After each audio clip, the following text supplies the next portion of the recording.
'89, you know, that, hey, this man, even before that, even in high school when he started really buying it up. But then Jim Crockett had to, you know, who ran the NWA, well, he ran Mid-Atlantic Championship Wrestling, which was the biggest territory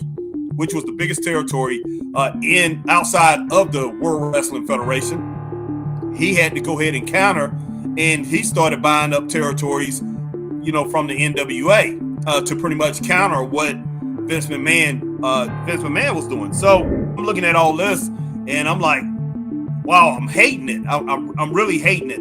I did like what Vince McMahon, not Vince McMahon. I did like what Jim Crockett was doing, and I knew how great a promoter he was, and how great his TV show was, how good he was at building up stars and all that. So, you know, I did like that. Somebody had to counter. Somebody had to counter what Vince was doing, and Jim Crockett, he is probably the only person at that time who could actually do it and do it well. So he had to counter and pretty much start building up his territory, start building up Mid-Atlantic, building it bigger than what it was.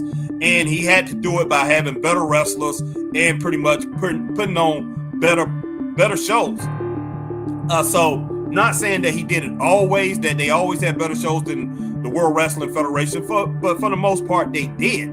But man, I mean, straight up, wow, what in the world? I'm gonna have to change this background, guys.